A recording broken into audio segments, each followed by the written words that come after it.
वृक्ष के फूलों से ढके हुए हैं और जो सुंदर एवं नए नए वस्त्रों को धारण करने वाली है तथा कपालों की माला से जिसका मस्तक शोभायमान है और दिगंबर रूपधारी शंकर भगवान है, उनको नमस्कार हो।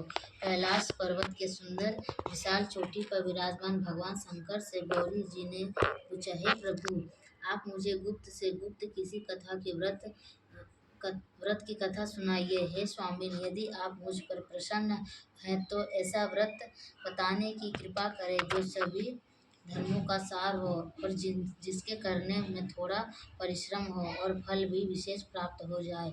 यह भी बताने की कृपा करें कि मैं आपकी पत्नी किस व्रत के प्रभाव से हुई हूँ। हे जगत के स्वामी, आदि मध्य अंत से अरहित है, आप मेरे पति किस दान अथवा पुण्य के प्रभाव से हुए हैं।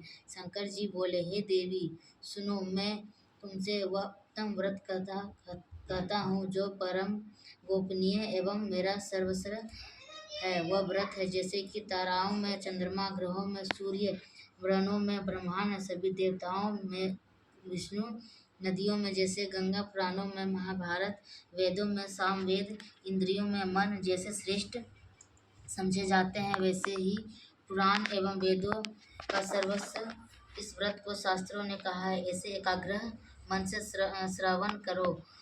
इसी व्रत के प्रभाव से ही तुमने मेरा अर्धासन प्राप्त किया है। तुम मेरी परम प्रिय हो, इसी कारण वह सारा व्रत मैं तुम्हें सुनाता हूँ।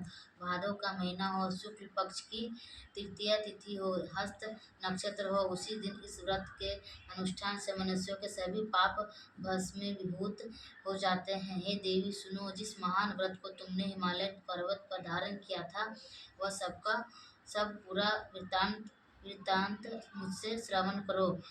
श्री पार्वती जी बोली, भगवान, वह सर्वोत्तम व्रत मैंने किस प्रकार किया था यह सब हे परमेश्वर मैं आपसे सुनना चाहती हूँ। शिव जी बोले, हिमालय नामक एक उत्तम महान पर्वत है, नाना प्रकार की भूमि एवं वृक्षों से वह शोभायमान है। अनेकों प्रकार की पक्षी वहाँ अपनी मधुर बोलियों से उसे शोभायमान कर रहे हैं एवं चित्र विचित्र मृगादिक पशु वहाँ विचरित है। देवता, गंधर्व, सिद्ध, चारण एवं ग्राहिका प्रसन्न होकर वहाँ घूमते रहते हैं।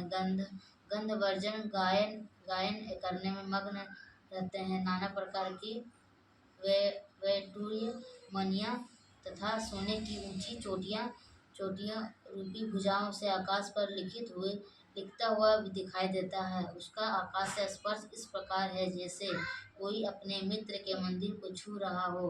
वह बर्फ से ढका रहता है, गंगा नदी के ध्वनि से वह सदा शब्दयमान रहता है। हे पार्वती, तुमने वही बाल्यावस्था में 12 वर्ष पर्यंत कठोर तप किया है, अधोमुख होकर केवल धूम्रपान किया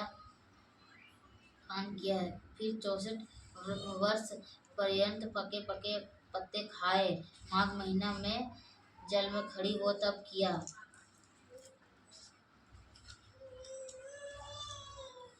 और वैशाख में अग्नि का सेवन किया, सावन में अन्न पान का त्याग कर दिया, एकदम बाहर मैदान में जाकर तप किया। तुम्हारे पिताजी तुम्हें एक प्रकार के कष्टों में देखकर घोर चिंता से व्याकुल हो गए।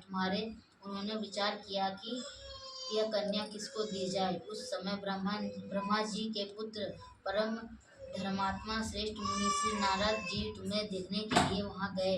उन्हें अर्घ्य आसन देकर हिमाचल ने उनसे कहा, हे श्रेष्ठ मुनि, आपका आना शुभ हो। बड़े भाग्य से आप जैसे ऋषियों का आगमन होता है, कहिए आपका शुभागमन किस प्रकार से हुआ। श्री नारद मुनि बोले, हे पर्वतराज सुनिए, मुझे स्वयं विष्णु भगवान ने आपके पास भेजा है। आपकी यह कन्या रत्न है, किसी योग्य व्यक्ति को समर्पण करना ही उत्तम है। संसार में ब्रह्मा, इंद्र, शंकर इत्यादि देवताओं में वसुदेव श्रेष्ठ माने जाते हैं, उन्हें ही अपनी कन्या देना उत्तम है। मेरी तो यही संपत्ति है। उन्होंने प्रसन्न होकर कहा, हे पुत्री, तुम्हें गरुड़ ध्वज वसुदेव जी के प्रति देने का विचार कर लिया है। पिता के इस प्रकार के वचन सुनकर पार्वती अपनी सखी के घर गई और अत्यंत, तुम्हें क्या दुख हुआ मुझसे कहो।